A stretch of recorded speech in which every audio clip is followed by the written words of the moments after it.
Partir à la recherche du criollo, ce cacao si raffiné, c'est parcourir des milliers de kilomètres et découvrir là-bas au Mexique, un lieu préservé, un petit paradis, diront certains.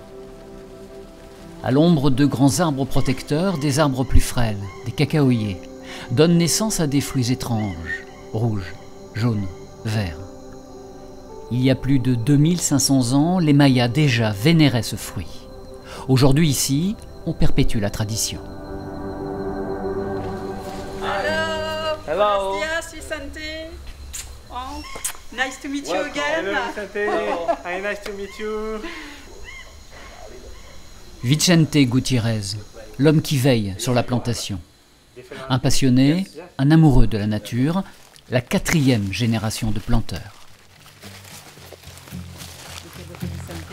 Regarde là-bas.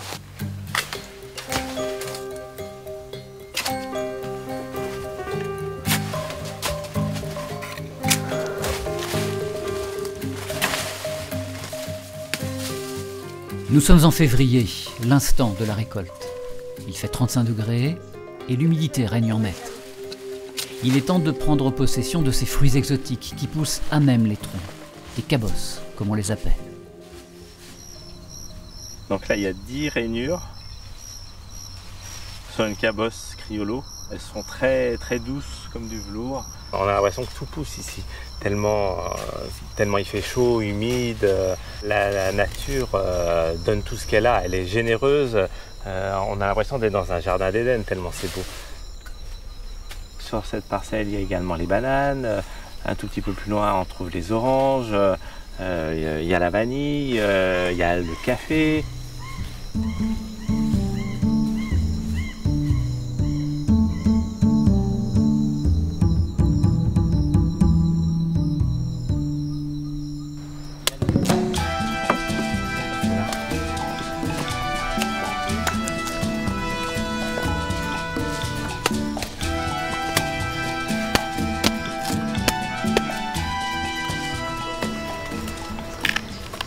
À l'intérieur de ces cabosses, une chair blanche au goût de fruits et accrochée à une membrane centrale, des fèves de cacao, plusieurs dizaines de fèves semblables à des amandes, l'essence même du chocolat. Des fèves de criollo, aromatiques, douces, raffinées. Donc dans une cabosse, nous avons une quarantaine de fèves qui sont placées en étoile sur une membrane principale. Vous voyez, les fèves baignent dans une laitance et cette laitance est très, on va dire, a des gros goûts, des goûts de fleurs, de fruits, de litchi. C'est extrêmement bon. Donc à sucer la fève, voire également à croquer la fève puisque nous sommes sur des variétés criollo et les variétés criollo, la fève n'est pas amère.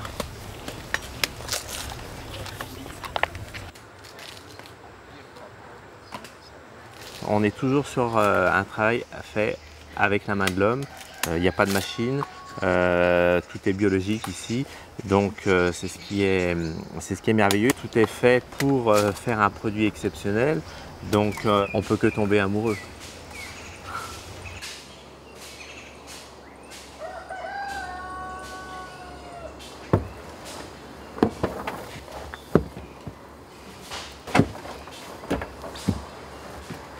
Donc là, les fèves, elles ont été mises à fermenter il y a 4 jours, là c'est le 5e jour. Et donc tous les jours, elles sont changées de caisse pour les aérer, pour les oxygéner. Une fermentation naturelle, en plein air, au soleil. Il faut que les fèves perdent de leur acidité et leur humidité. L'Hacienda Jesus Maria, 50 hectares de végétation dense et sauvage. Ici, tout est préservé. Nul pesticide, aucun traitement. Plantes, animaux et humains vivent en parfaite harmonie. Plus on respecte la nature, plus le chocolat se révélera d'une grande pureté. Las tierras están protegidas, no han sido devastadas, no estamos produciendo intensivamente, estamos produciendo de forma simbiótica, que es otra manera también de producir un chocolate con alta calidad. tenemos muchos tipos de animales que viven dentro de la plantación de cacao y queremos cuidar su hábitat porque sabemos que todo esto vive en simbiosis. Los pájaros, los mamíferos y todas las demás plantas que le dan también alimento al cacao, tanto sombra como abajo en las raíces.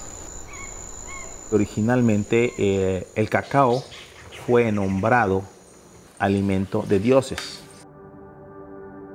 Et afin de préserver la plantation et les cacaos les plus rares, Vicente Gutiérrez a conçu une nurserie, un lieu privilégié où l'on veille sur la santé des cacaoyers, de la naissance à la maturité.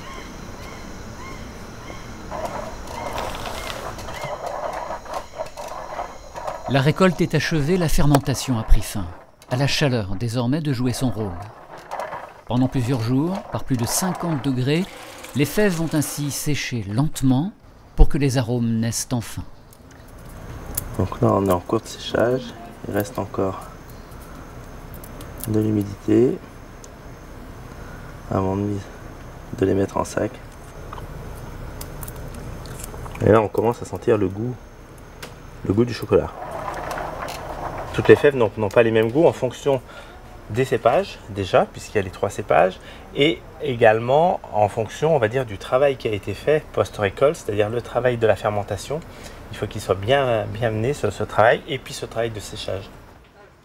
Pour avoir une régularité, on ne peut pas se caler sur du hasard, on se cale forcément sur des expériences réussies, et ces expériences, on les reproduit en fait, pour les améliorer sans cesse.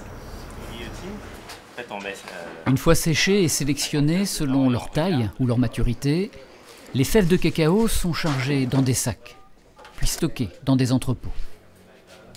Quelques semaines plus tard, c'est par container qu'elles quitteront le Mexique, traverseront l'océan pour rejoindre la France afin d'être transformées ici en chocolat.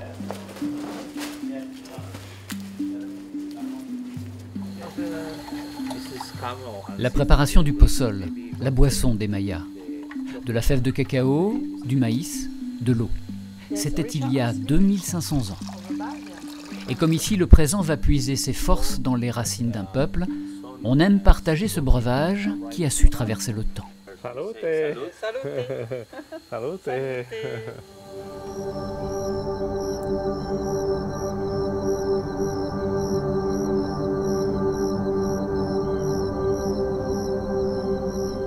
Les racines, la puissance de la nature, l'héritage des Mayas, le sacré du chocolat. Avant de quitter les lieux, face à l'arbre de vie, au pied de l'arbre mère de la plantation, si imposant, si majestueux, il est bon de rendre hommage à tout cela. Face à cette nature forte et généreuse, il nous faut apprendre sans cesse. Nous sommes des artisans, eux sont des artisans, c'est pour ça que c'est intéressant, on va dire, de mixer ces deux savoir-faire pour avoir un produit, on va dire, qui sort de l'ordinaire, un produit artisanal. Chaque jour apporte sa pierre à l'édifice et chaque jour on fait des nouvelles rencontres qui derrière va nous amener sur des nouveaux territoires et ça c'est ce qui est passionnant, c'est vivre une vie quoi.